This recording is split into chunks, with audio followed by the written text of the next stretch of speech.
Hello everyone, welcome to another anime review, and today I'm going to be reviewing Rising of the Shield Hero. Yeah, you may have heard about it because of the big controversy when it came to the main character being accused of a specific thing in the show, and on top of that, the girl that he ends up taking into his wing. But is it really true that this is a bad anime to watch after the media decided to bash on it, even though I'm sure 99% of what the articles were saying, they probably didn't even watch the thing. Well, I gotta say, I was actually pretty surprised after watching this anime. Boy, there's a lot I gotta talk about Rising of the Shield Hero. And whether or not it's worth your time. Or if you believe in that controversy. Or is it really a controversy? Well, that's why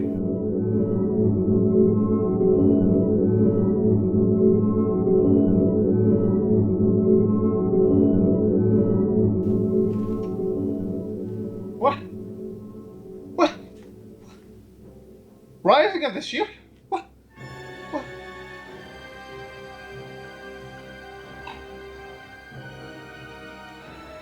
Rising of the Shield Hero? What? Clone number 1, 2, 3, 4? Is this some sort of joke?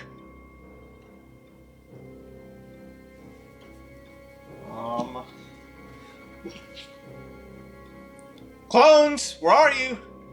This better not be a prank or something. This can't.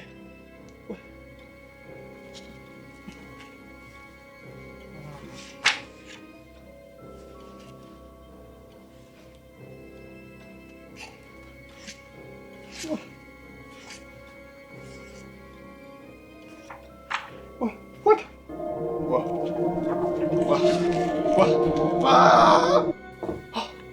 What?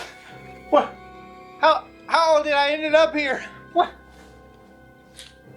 I still have this. What? Alright, clones, this isn't funny anymore. How did you get me to this world? Hello? Hello?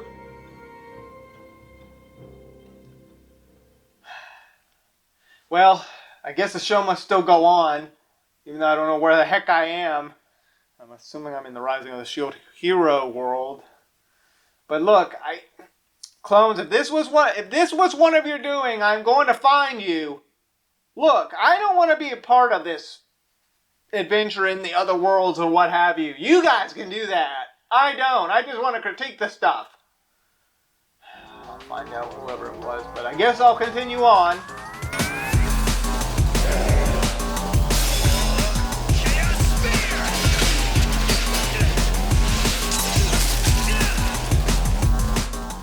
We follow a young man by the name of NoMBe, who goes to the library one day, and picks up a book which is called The Four Shield Heroes. And as he reads it, he finds out that there's no other writing on the page. At that point, he is sucked into the book and into another world, along with 3 other people apparently. They were all summoned to this kingdom, and what NoMBe notices, along with the others, is that there's something that feels odd about the world, almost like it's an MMO type of feel. But even these people that were summoned along with NoMBe are from other worlds, or I guess alternate worlds of our own world, of other worlds, of worlds, of worlds, of worlds.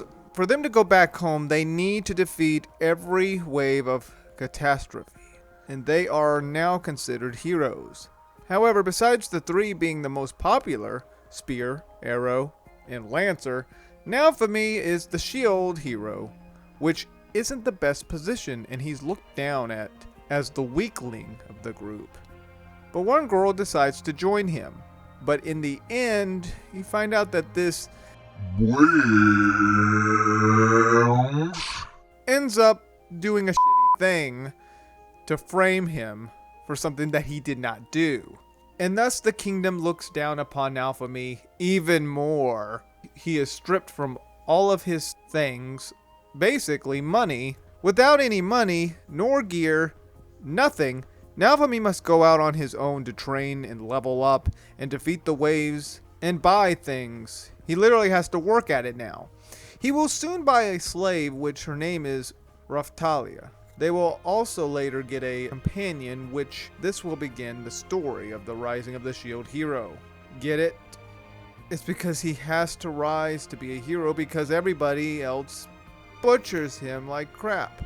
I'll just say this story is overall actually really good, and it is your sort of typical MMO fantasy type story of a character going into another world like an isekai, but I gotta say it was way better than SAO.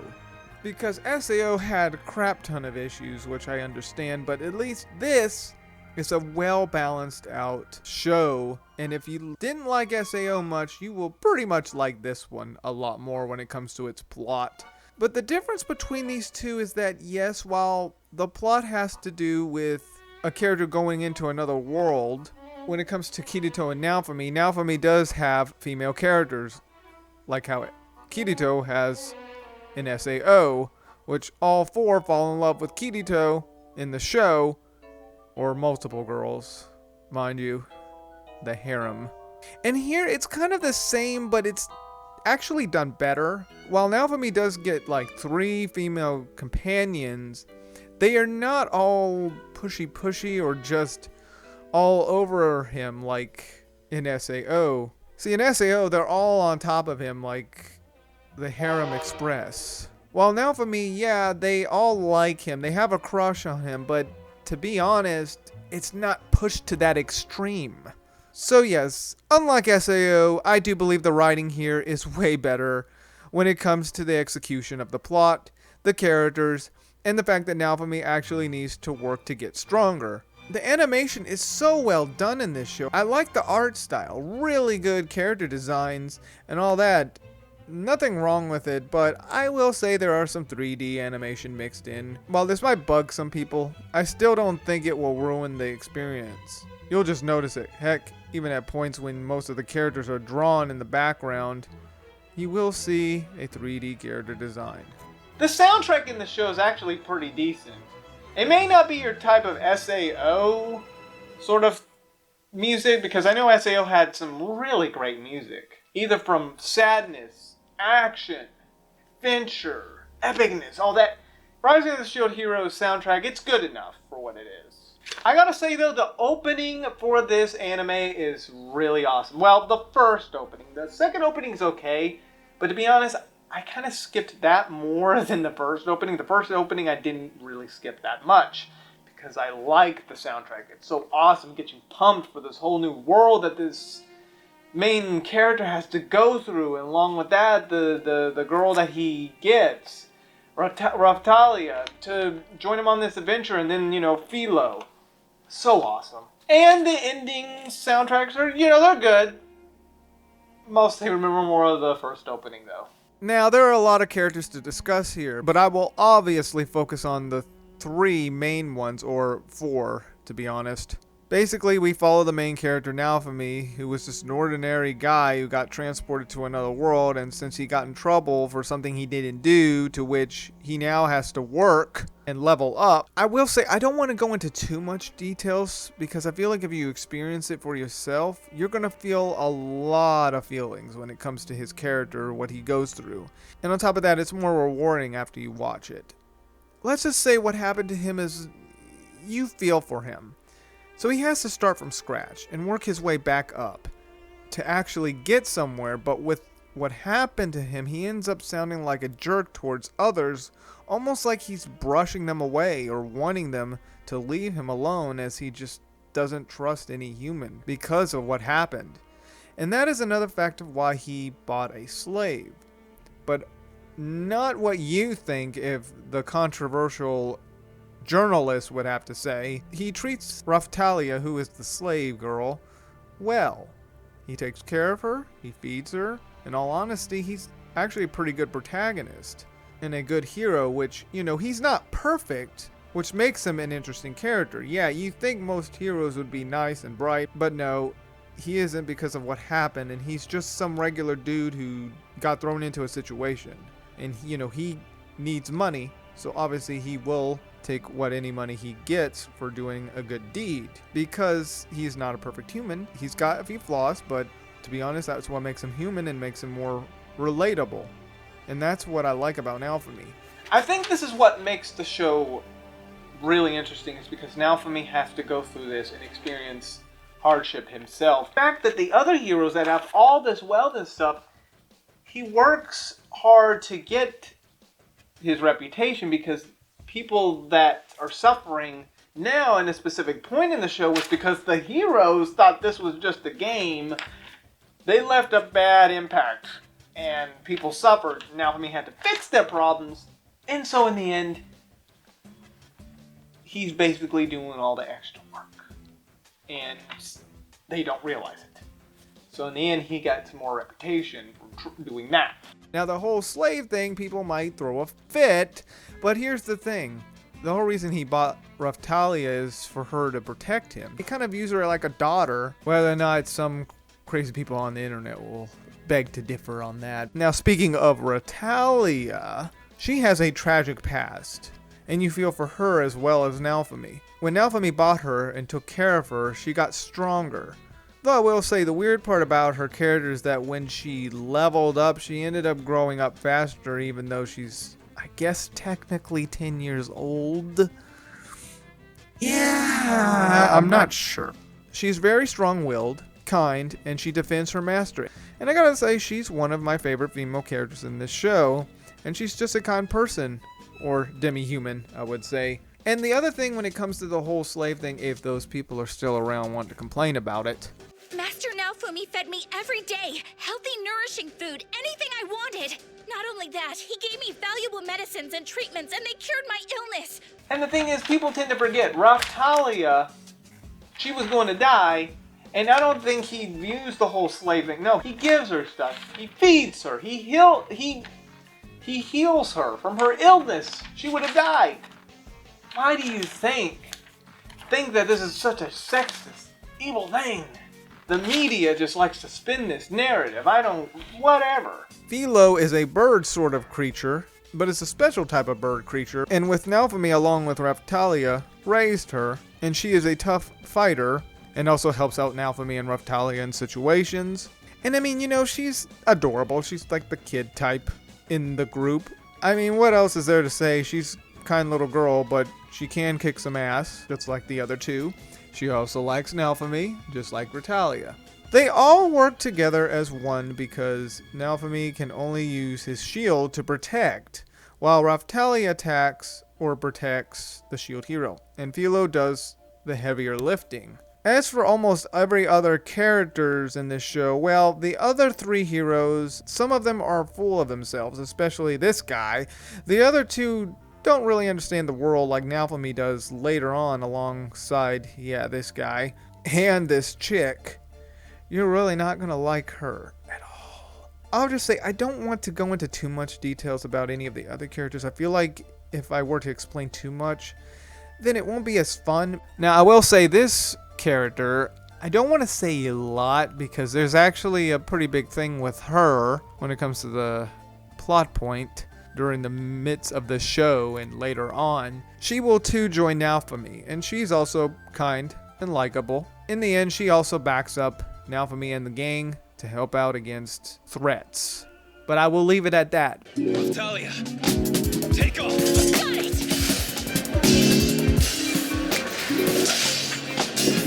What can I say? I absolutely enjoyed this one, that's for sure. The writing is well done, the characters are interesting. I can say this show also shows a lot of social issues with, well, today, when it comes to being framed in something that you didn't do, like in NoMBe's case. There's even some hints of a bit of historical sort of messages as well, at least in one part, and then obviously what happens to the main character, which happens in real life to most men. This show got bashed on, like I mentioned, by the media because of that. Because of the main character. Because of the whole thing with the girl and the slave and blah, blah, blah, blah. I would say I wouldn't even listen to what the media had to say about this show. It's great. The best part is, in the end, it did backfire, and yeah, we ended up getting a second season. I really did enjoy this one. This was something I actually binge watched for several days. I was so hooked on this show, and while it does have a typical ending where there's still more to be said in the plot, I still say it is worth the watch. And what the characters have to go through, especially the main character, you just feel for him. And I like that type of story or character development, that he's looked down upon, being spit on and stuff like that. You just want to see everything get redeemed for him. And you will have fun till beginning to end. What else is there to say? Now, the only thing I wasn't crazy about was a specific group of the birds, or whatever you call them, the creatures, and the girl that was, I guess, the queen? I feel like those, or at least that episode or so, those parts were just, they were not my favorite. They were a little childish, at least to me, that is. But it's not enough to ruin the entire show. I still like the show. It is great. So fun, excellent characters. You will like the show. I mean, you know, for it to be kind of just that typical isekai, it actually took me by surprise at how good this was. Even a typical isekai or MMO, anime, or story or whatever, if you write it correctly, if you write it in a way that's actually very enjoyable, entertaining, especially with how this was done because the main character's looked down upon for something that he didn't do, and you want to see him be respected again by the public, yeah, that was an interesting take on the matter. And that's why I think this show worked. And I believe it gets 2 thumbs up in my book. 2 thumbs up. I mean, what can I say? This was an enjoyable ride. Besides the whole bird parts, like those creatures where Philo comes from, and the queen, I just felt like that was a bit childish. It looked kind of childish. That's just how I felt about that. That whole part was, not my thing. But everything else, though, spectacular. Really fun. I mean, to be honest, this is probably the better MMO than SAO. Now, here's the thing. I like SAO for what it is. The Aincrad arc, especially. It's just afterwards, I mean, I like the second arc for one specific thing, that the main character had to save his love interest. That was the only thing that kept me coming back. But everything else after that, and even the second arc, issues, not life-threatening, other stuff. This is the new SAO, except it's in a book, but they're almost like sort of in a video game, but things are still real. There are consequences. And this has got to be the better alternative if you don't like SAO. If you were disappointed with SAO, and you want something that's better than SAO, I know there's Log Horizon that I've heard that's really good, but Rising of the Shield Heroes, and it's a really good one that I think beats SAO in the long run. I actually had more fun with this than the 3rd season of SAO and the 2nd arc of SAO, which was boring to me. I mean, I could give SAO credit for getting me into that sort of narrative, but as a whole, obviously Rising of the Shield Hero is 100% better than SAO. Even though I would say SAO's got some good moments, there are some good stuff that I would rate a little higher than most people would probably rate it, but mostly the first arc would be the best. And Rising of the Shield Hero could be the better alternative if you don't want to watch any more SAO. And yeah, I mean, I don't really know what else to say, though I wish I would get out of this place. Thank you so much.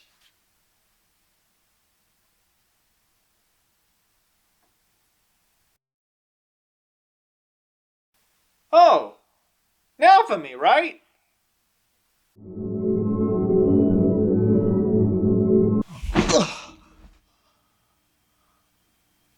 Whoo-wee, that was crazy. I guess they liked how I rated it. Brought me back here. Goodness. I wonder if I rated it lower, they might not have taken me back. Well, whoever took me. Whatever that book was. I don't want to get in. I don't really like traveling around specific worlds that I review. I mean, I know my clones like to do it, but goodness, keep me out of it. Oh. Yeah. That's Rising of the Shield here for you guys. I hope you enjoyed this review, and if you like what you saw here, follow me. And, you know, I also have a Discord server if you want to talk about Rising of the Shield Hero, whether you loved it, hated it, a little bit of both. Yeah, there's Discord. There's an anime section there. Talk about anime. And I wouldn't mind yeah, looking at what you guys talk about, Rise of the Shield Hero. Yeah, it's a really good anime. I gotta say, really enjoyed it. Glad I have it. And yeah, I'll see you guys next time. Peace.